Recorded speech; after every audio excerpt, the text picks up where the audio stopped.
Thanks for joining us for the November 20th edition of Bobcat Update. I'm Jaylene Polanco. And I'm Sydney Tyndall. Jaylene and I are here to tell you about what's going on at Texas State and the Hill Country. This is our final newscast of the semester. Our reporters have been quite busy this week rounding up stories in San Marcos and beyond. The fall semester has been unique, and that's probably an understatement. We've attempted to cover all kinds of stories. We've reported on the 2020 elections and, of course, the coronavirus. The pandemic is our lead story today. Hays County health officials this week reported an uptick in active COVID-19 cases, and the same is true statewide. Health officials say it would be risky to attempt to travel for the holidays. In Hays County, this week, 70 new cases of coronavirus and 1 death have been reported. 7 people had to be hospitalized one day this week, which is the highest number for a single day in Hays County since the beginning of the pandemic. Nationwide, more than 250,000 people have died from COVID-19. However, there is some good news to report about battling the coronavirus. 2 pharmaceutical companies, Moderna and Pfizer, have announced that test results show their COVID-19 vaccines are 95% effective. That bodes well for those who believe a vaccine is necessary to end the pandemic. Bobcat Update's Michaela Amison has the story. According to a recent article published by Associated Press, Pfizer is seeking emergency use approval of its vaccine. In coming weeks, it's possible that early recipients of the vaccine will be inoculated. However, widespread distribution will take several months. So I don't want to be a test subject. I do have a heart condition, and I would not. They couldn't even pay me to do it. No. If I had possibly been exposed, I may have a different thought on the process. But as of now, I'm just going to sit back and watch and see what comes out of the vaccine. While it is 90% effective, there's still 10% where it's not effective. Early results show promise. I think it's better to take that chance rather than not, when it could actually help. All the trials that are followed, once that has been proven scientifically, then yes, I'll take the vaccine as well. More studies of Pfizer's vaccine will be conducted, and other pharmaceutical companies are trying to develop vaccines as well. For Bobcat Update, I'm Michaela Amison. In other news, there's been a disturbing trend lately in San Marcos. The San Marcos Police Department has in recent weeks been investigating shooting incidents in the city. This past weekend, 1 person was shot twice at the Retreat Apartments and had to be hospitalized, and police made an arrest at the Village on Telluride after another shooting incident in which no one was injured. This is the 6th weekend in a row that officers have responded to reports of shots being fired. Many DACA recipients are now hopeful about their status in the United States. They're more optimistic in light of Joe Biden being elected president. Bobcat Update, Aranzazu Beltran has the story. During Trump's presidency, DACA recipients face uncertainty. They fear deportation because President Trump wanted to abolish the program, which has helped many immigrant students who wanted to be educated in this country. The election of former Vice President Joe Biden offers hope. And now that Biden has won, I feel positive that there are going to be even better results out of it, and hopefully improvements towards more opportunity for us DACA students. Among the benefits of DACA status are qualifying for a social security number, being able to obtain a driver's license, and working legally in the United States. It's opened a lot of doors, a lot of opportunities for me, just job-wise. So, it's helped me help my family too, and be like another source of income in our house. During the past 4 years of Trump's presidency, many immigrants lived in constant fear of being deported. It was scary. It was, for me, having to think about what's going to happen for my kids. It's like the number one thing on my mind. Like, are they going to stay? Who are they going to stay here with if we get deported? Or am I going to have to take them to another place that I don't even know? Joe Biden has current plans on his first day as president to reinstate permanently DACA and provide a roadmap to citizenship for people living in the United States illegally. For Bobcat Update, I am Aranzazu Beltran. Texas State is celebrating its first-generation students. Bobcat Update's India Sherman attended an event recently that organizers called First Gen Day, and she filed this report. Many students are the first in their families to go to college. Texas State has an annual get-together to recognize them. Celebrating, the fact that, they are first in their family to go to college, and that's something to be very proud of. It takes commitment and hard work to become a family's first graduate. It was very scary at first, just finding resources on what to do or what's the wrong thing or right thing to do. Kind of stressful, kind of pressure because you're the first one to go to college in your family, so you're trying to make it.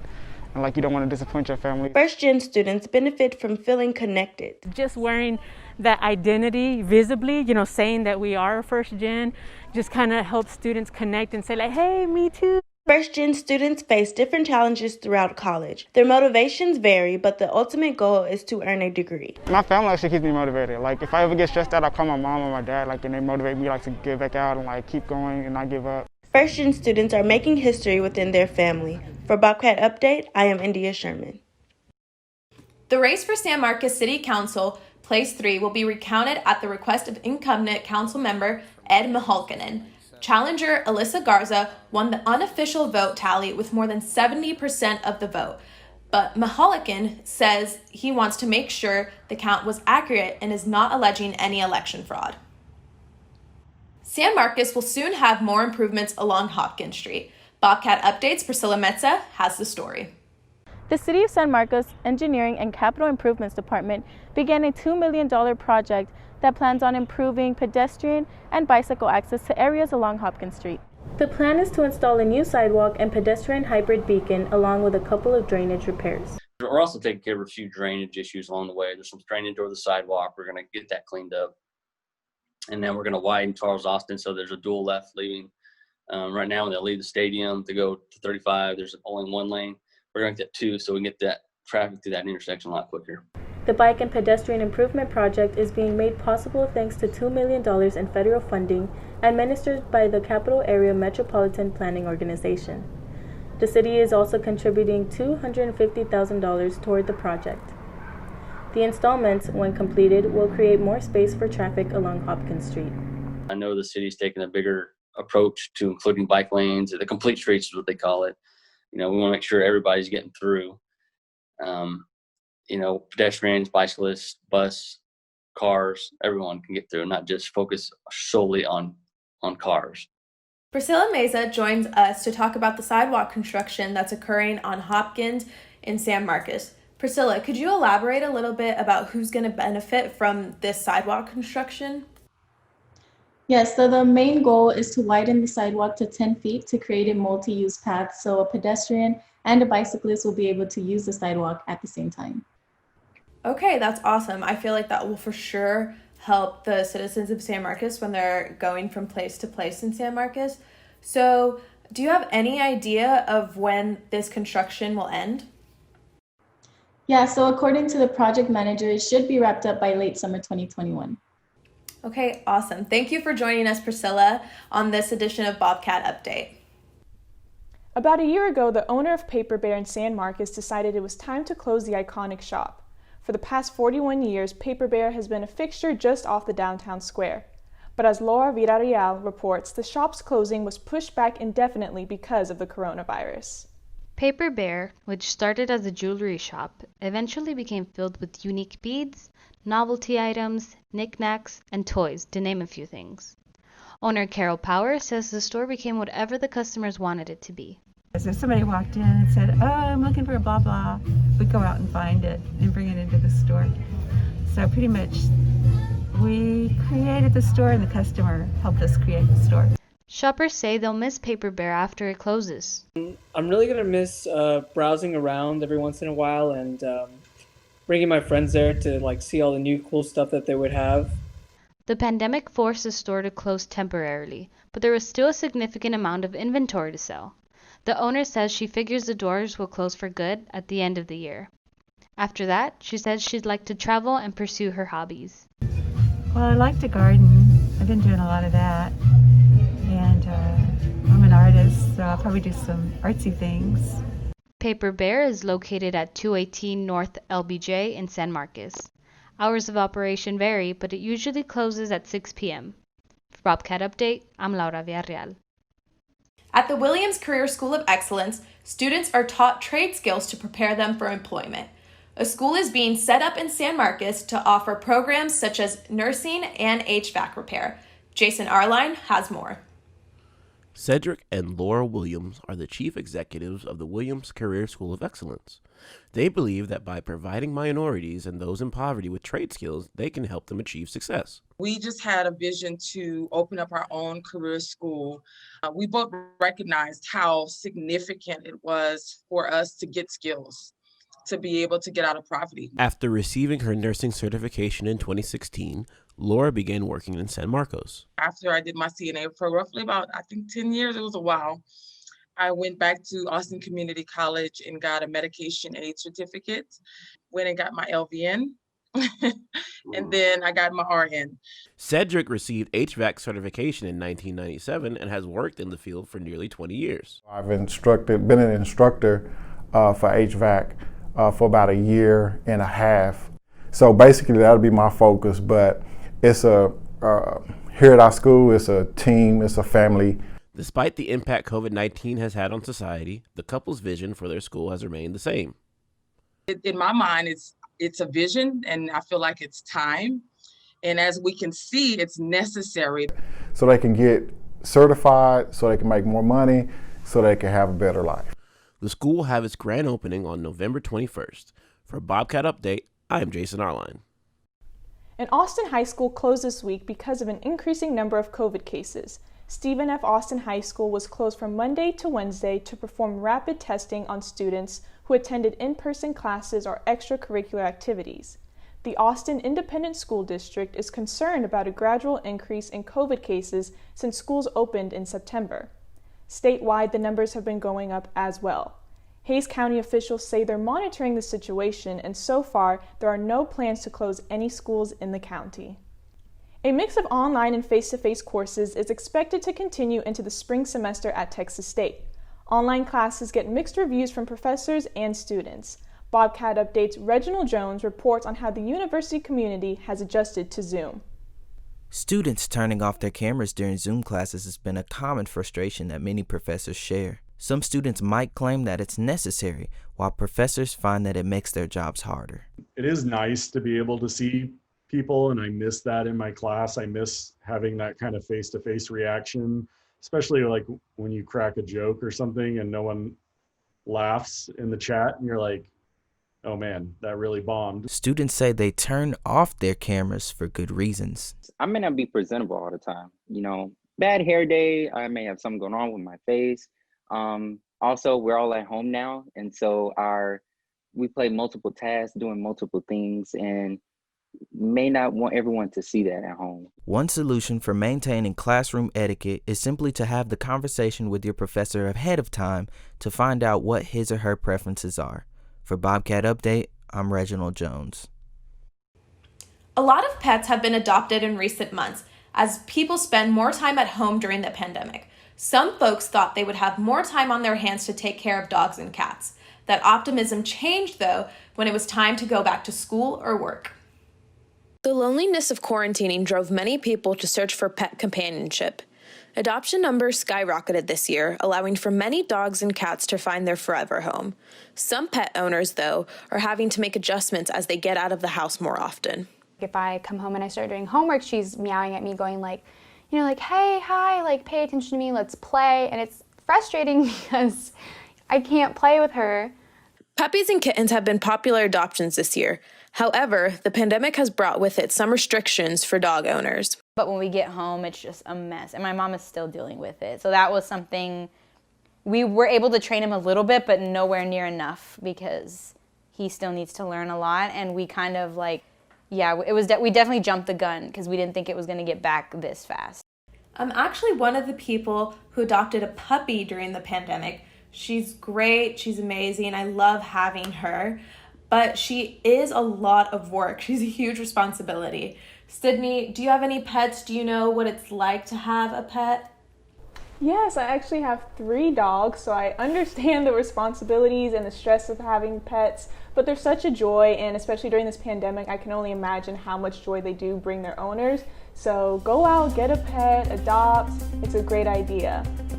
Now it's time for a small break. When we come back, we'll tell you about the reopening of gyms in San Marcos. and we'll report on a costume showcase on campus. Please stay with us. KTSW isn't just a radio station. It's everything that happens on the other side.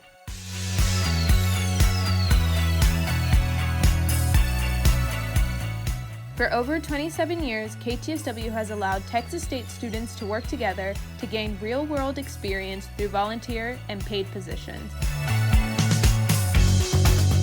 At KTSW, students are able to flourish creatively by creating content for social media, shooting live in-studio performances, producing original web content, finding friendships along the way, and much more.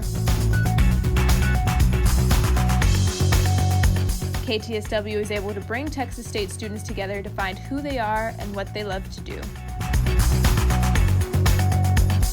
You think radio's dead? Well, you've never known a radio station like this. To join or to learn more about KTSW, go to ktsw.net. The Texas State football team will be at home for a game on Saturday. The Bobcats face Arkansas State at 11 o'clock, and the game will be televised on ESPNU. The football team has had some tough breaks this season. They've only won one game and had 9 losses. The story is somewhat different for the women's volleyball team, which is now competing in the Sun Belt Conference tournament. They've enjoyed success in the early rounds of the tournament and are hoping to win their 3rd consecutive conference championship this weekend. The Texas State Alumni Association wants students to show some school pride in the apparel they wear. This week, the association held a senior t-shirt trade-up at the LBJ Student Center. To receive a new t-shirt, seniors were simply asked to present their IDs for verification, or they could trade in a shirt with another school's logo, or they could donate $5 to the association. A boxing gym in San Marcos is ready for a new season. Bobcat Update's Josiah Blackwood has the story. After months of being shut down due to the COVID-19 pandemic, Boxing Kings Gym is looking to kick off its new season with a bang. I know there's probably like a couple fights coming up in the next month or so. I believe it's December 5th. After that, I really don't know which fights are coming up. If you do want to look up, you can see it at staba.org, and they'll tell you about any up-and-coming fights they have on the calendar for this year and on to next year. Boxing Kings Gym trains both amateur and professional fighters, but trainers say anyone is welcome to join. I'm a pro myself, so I'm also on the coaching side. I started amateur off just like anybody else. We always welcome new fighters to come in, test it out, maybe for the week or so, see if you like it, see if it's something for you. We encourage everybody to come, guys, girls, whoever, if y'all want to come and train, you can come train. Although the pandemic still looms, the fighters at Boxing Kings say they feel safe and aren't worried about contracting the virus. I honestly do. The gym takes very good precaution in terms of just wearing face masks and stuff like that. All of us have been tested, all came back negative, so we're pretty good. I feel safe. Boxing Kings Gym trains several fighters who will be looking to win multiple amateur awards this season. For Bobcat Update, I'm Josiah Blackwood. The pandemic this year has taken a toll on how gyms specializing in mixed martial arts operate. MMA gyms were among the first ordered to close. However, a gym in Wimberley has developed a way for students to train safely. Bobcat Update's Mark Anthony Guillory has a story. While many other gyms moved to online classes, others, such as Fighteria, hired professional help to sanitize their gyms. And we had the entire company here. They spray the entire place. They spray everything just to make sure everything will be safe. And we just try to follow all those guidelines that the government provide for us. We try to have alcohol in the very beginning. We try to have the social distancing and everything. When things start getting open a little bit more, we just follow the process. Close contact can cause many to think twice about joining a gym. Fighteria students claim to be satisfied with how the gym has handled its in-person classes. Ever since we opened back up, they keep the mats clean after every training session, get a professional to come out here, spray it, clean it. So when I come in here, roll, train, I don't feel dirty or anything like that. And we just try to keep all each other clean. We got hand sanitizer bottles everywhere, so if we need it, we use it. So yeah, that's how it's helped me feel safe. Being closed for 2 months created problems. Even throughout the pandemic, this was crazy, it was a big hit. We lost money like any other business. It wasn't a little bit, it was literally a big hit. But we have a person behind us and support us. That's the friend of mine, he's by the building, he owns everything. And as a rent perspective, he helped me out with everything, and I was advising me as a business side. To support Fighteria or sign up for future classes, visit Fighteria.tx.com. For Bobcat Update, I'm Mark Anthony Guillory. While some businesses have struggled during the pandemic, others have seen it as an opportunity to improve. Bobcat Updates, Baylor Weinheimer tells us what the Bobcat Golf Range has done to upgrade its facilities. Having fewer customers during the pandemic prompted Bobcat Golf Range to make some major changes. Mainly we added lights and we've redone the pro shop. The lights have been added in the last 6 months, and we just wanted to make the place more noticeable from the road. The new changes are visible from Highway 80, and they've helped attract first-time and returning customers alike. I've been to the Bobcat Golfing Range before and after they did their renovations, and I definitely think it's more visually appealing now with like their new LED signs and stuff. It's a well more lit area, but I enjoy my time there, and I will continue to enjoy my time there. Bobcat Golf Range is adding dividers now to provide a more individualized experience for its customers. For Bobcat Update, I'm Baylor Weinheimer. The pandemic can affect one's mental and physical health, but some Texas State students have found a way to relieve the stress. It's a fun way too. Bobcat Updates, Linda Perez reports on what's happening at the skate park in San Marcos. A great way to relieve stress is to get outside and move your body. Though many things shut down for a while due to the pandemic, the San Marcos skate park remained open and a lot of students have taken advantage of it.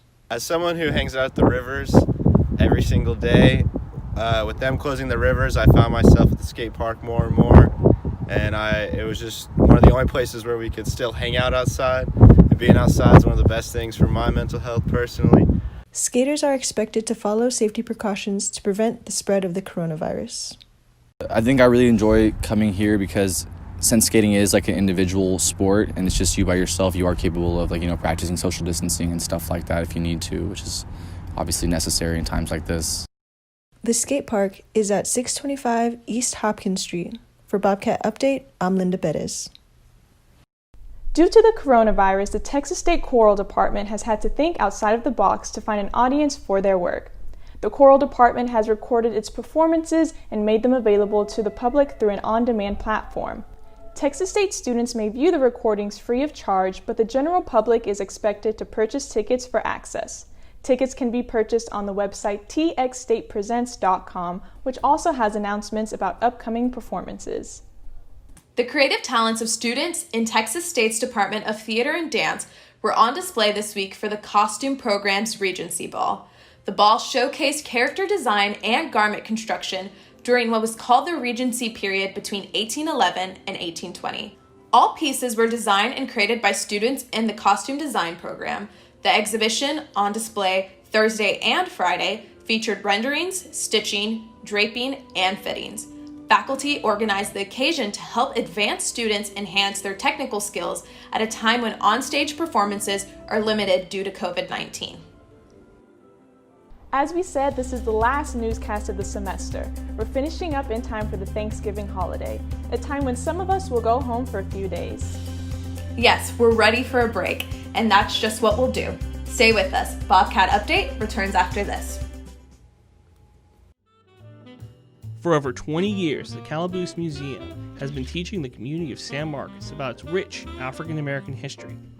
Founded by Johnny Armstead, the museum is a great place for people who are curious to learn more about the history of San Marcos and the significant events and people who shaped the area. Learn about Lucas Jackson, the former Olympic gold medalist and NBA All-Star, or Eddie Durham, the jazz musician and pioneer of his industry, both born and raised in San Marcos. Or learn about the role of African Americans played in conflict.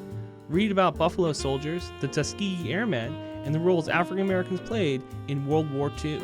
Or about the role San Marcos played in the Civil Rights Movement. Read about which leaders had the biggest impact in the fight for justice, and see the robes of the Klan members who opposed them. The Calaboose Museum, located on 200 West Martin Luther King Drive. Calaboose Museum, open from 10 a.m. to 3 p.m.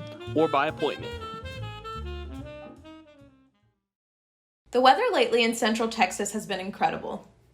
Absolutely, no complaints from me. The weekend highs will be in the 80s and the skies are expected to be partly cloudy. Hard to believe that we're a few short weeks from the winter season. Yeah. Soon enough, temperatures will drop and cold weather will return. When that happens, it's best to be prepared. Jason Arline has some tips. Through various means, people are getting their homes, bodies, and mindsets ready for the winter.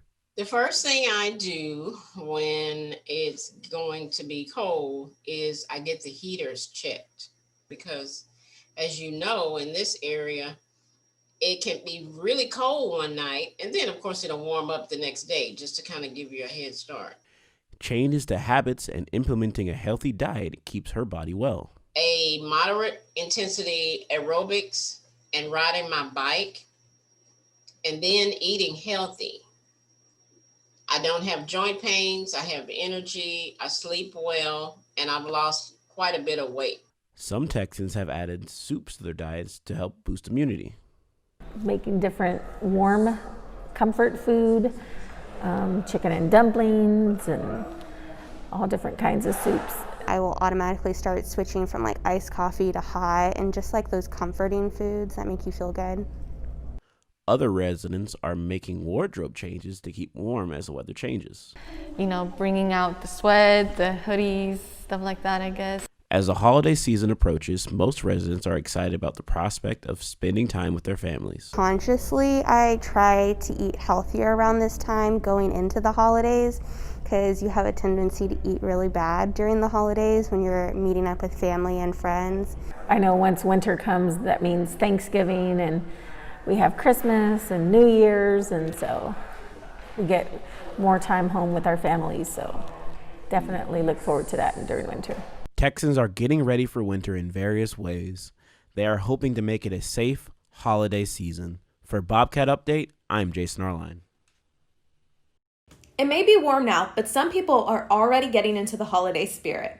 That's easier to do when there are lights to brighten the mood. Santa's Ranch, located off of I-35 North near New Braunfels, is all lit up at night for the Christmas season. Visitors are treated to a light show along with food, beverages, and souvenirs. Tickets can be purchased at the entry gate for $35 per vehicle or $70 for a season pass. Santa's Ranch is open Sunday through Thursday from 6 to 10 p.m. and Friday and Saturdays from 6 to 11 p.m. The attraction will end on January 3rd. San Marcos also lights up for the holidays, but this year will be different at Sights and Sounds, the annual festival off Hopkins Street near the San Marcos River. The festival won't be held, but city officials are planning to turn on the lights for residents to enjoy. In Austin, the Trail of Lights is always popular. It attracts thousands to Zilker Park, but this year it will be a drive-through to keep everybody safe. The drive-through begins November 28th and continues nightly through January 3rd. Vehicle passes are now on sale. The price for general admission ranges from $25 to $35. Seasonal employment is a top priority now for businesses hoping to cater to foot traffic during the holiday season. However, the coronavirus is a factor they all must consider when hiring. Bobcat Update's Chloe McKenna has the story. Those companies who deliver purchases to holiday shoppers have the greatest need for seasonal employees. I'm excited, but it is going to be crazy because I'll be working more in one day than I ever have in my life. It's also crazy because of COVID, with rates going up all over Texas. I'm sure that's the only way people are going to be buying stuff for their holidays and birthdays. Even though it's going to be crazy, I am ready for it and excited to start. Safety protocols must be followed to keep customers and employees safe. Made it a point to hire a lot of people just because like Canes is very big about active community involvement, and they were trying to reach out to the community and give people a job if they lost their job during the pandemic. So everybody has to wear gloves. Everybody in the restaurant has to wear a mask. We all have to wash our hands like every 10 to 20 minutes. Some employees are nervous because the pandemic is a continuing threat. I'm definitely nervous about starting a seasonal job because, I love my family. I want to be able to be there for the holidays that are coming up.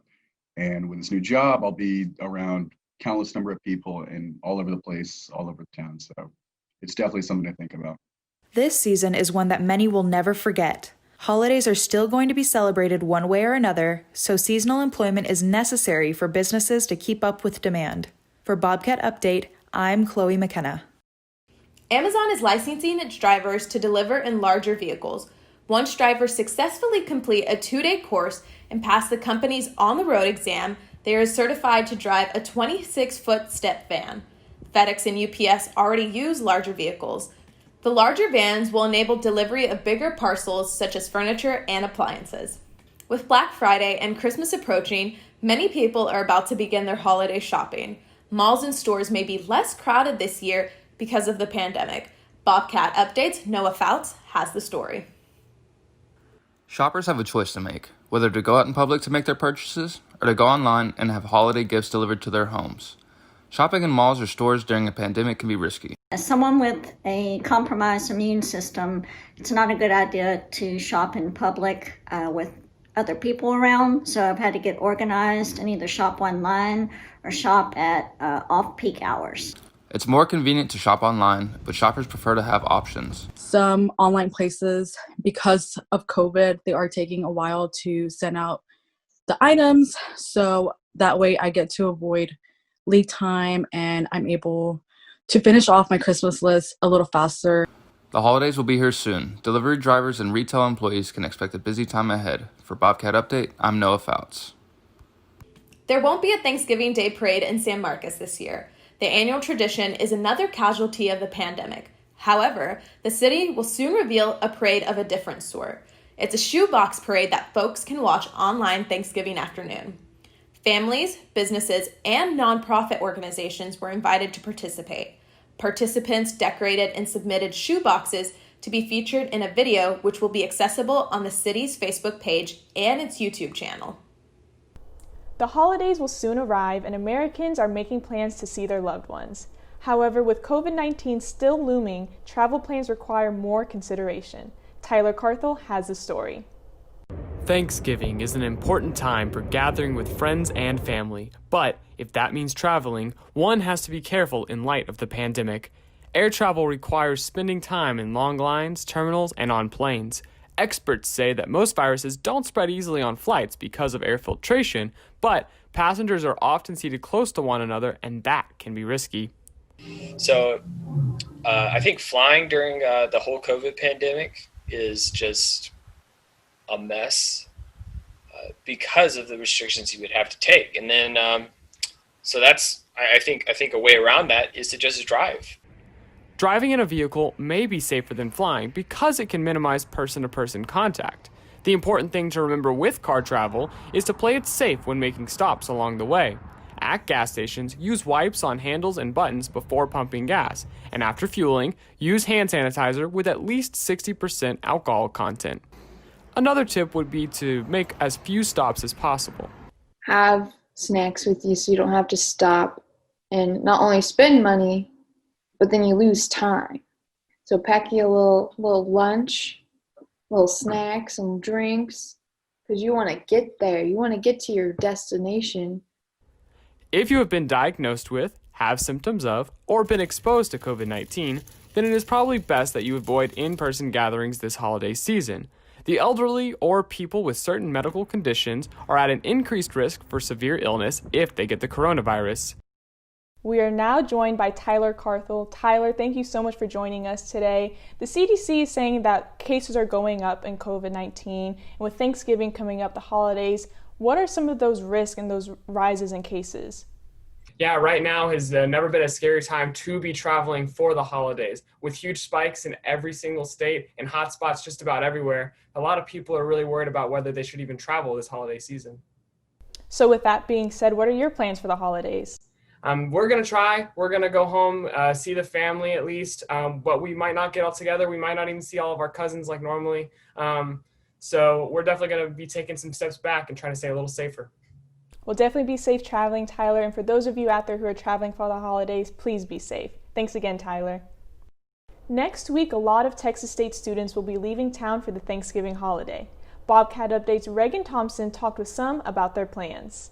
So for Thanksgiving, I am going to visit my family in Louisiana, but my family is really worried about COVID, so it's only a small number.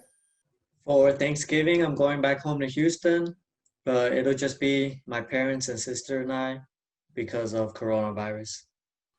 I will actually be hosting Thanksgiving for my intermediate family this year. We're a little worried about COVID as my grandmother and my aunts are at risk. So I'm going to eat with my immediate family, and then we're going to go sit in my grandmother's front yard. We're going to be staying at home, my wife and I, and we're going to cook a chicken, and that's it.